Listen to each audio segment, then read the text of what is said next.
What's up, guys? So today we're going to talk about spot reducing. Can you spot reduce? What is it? And the answer is yes and no. But I say yes very, very loosely. I'm going to explain what I mean by what you can do, and then we'll just go from there. So when somebody asks you spot reducing, when they come to you, or what you're thinking is, what exercises can I do that are going to tone my arms? Or what exercises can I do that are going to like remove this fat from my arm, like what can I do for my stomach? What exercises can I do for my stomach that are going to make my stomach flatter?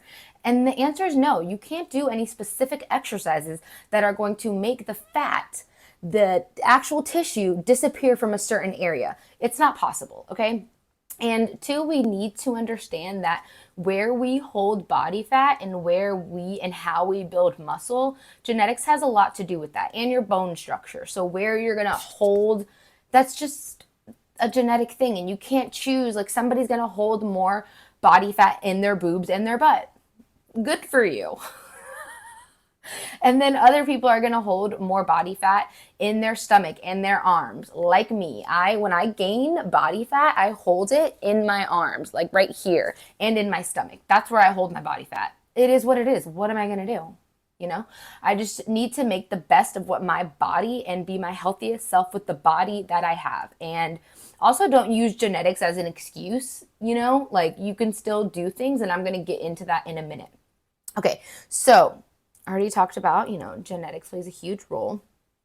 So let's talk about kind of the things that we see happen, right? So what people will do is they will start to do exercises. They won't change their nutrition at all. So no calorie deficit in place. They're not changing their food habits at all. They're just changing their exercise. And what they're doing in the gym, they're seeing people who advertise arms, tone your arms with this, or tone your back fat with this, or whatever, reduce your back fat. I don't freaking know.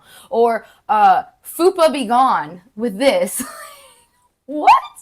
And they see those exercises that people are promoting on social media, which sucks ass, but and they don't change their food habits, right? And then they go into the gym and do all these arm exercises, bicep and tricep extensions, and weighted sit-ups, and I don't even know, rows, and just all kinds of resistance work, right? And so what they end up doing is, two things can either happen. Either they are going to put on fat and muscle at the same time because they are in a calorie surplus, they're eating garbage, and they don't know that they're overeating, and they just are. And so that at that rate, you're going to put on muscle, yes, because you're strength training, but then you're also going to put on fat at the same time. So what you're doing is making those areas larger.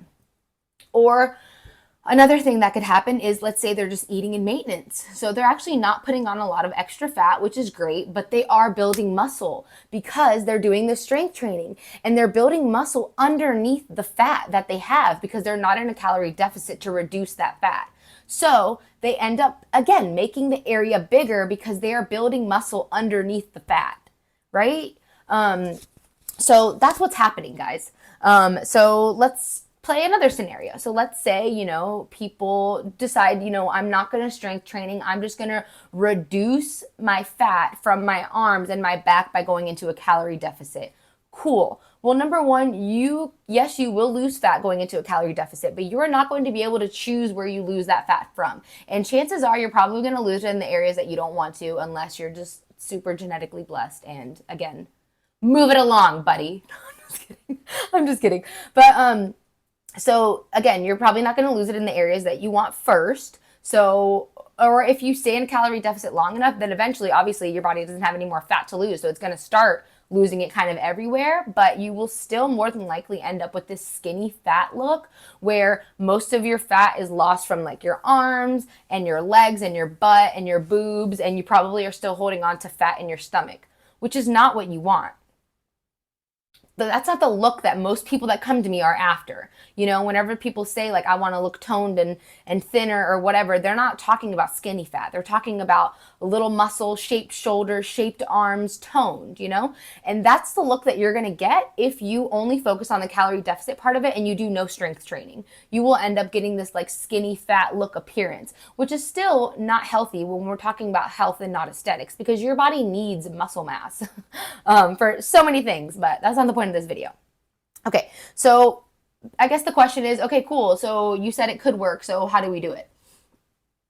Well, the best way to try to tone an area is to get in a calorie deficit and then do exercises for that area. So still, you're not going to be able to spot reduce. Whenever you lose fat, you're not going to be able to spot reduce. But what will end up happening is you will hopefully put on some muscle in those areas. If you're following, a proper program, progressive overload, you're going to put on some muscle in those areas. And then as your body just loses weight over time, you will end up losing fat in those specific areas that you want. Now, you're probably still going to have some fat in certain areas, and it is what it is. Like me, whenever I'm my leanest self, my arms are still the biggest part that still retain the most fat of anything else. Like that's just what my body does. So you have to just reach your full potential and be happy and satisfied with your body and at your healthiest self. That's the thing. You have to let some things go, but in order to, get the results as close as that you want, I should say, I guess, that's what you're going to have to do. You should train every part of your body though. Like just because you want to tone your arms doesn't mean you should ignore every other part of your body. Or just because you want to tone your legs or grow a bigger butt doesn't mean you should ignore the rest of your body. You should still be working towards. Your program should include everything. Now, yes, a program can have emphasis on something. So, you can have a shoulder emphasis where you do a little bit extra volume on your shoulders because you really want to tone your arms and your shoulders. Cool. But your program should still include everything. So that way you have a better chance of getting that toned spot reduction look, So the reason why I say yes is because you can do a variation of what you're talking about. When people come to me and they say they want to spot reduce, I want to spot reduce my arms. I'm not going to correct you and be like, oh, well, the proper term isn't spot reducing. Like, what is that going to do? You know what I mean? That's not doing anything. What my goal is to say, okay, they want to tone their arms. They want to build muscle on their arms. So what we're going to do is we're going to put you in a calorie deficit.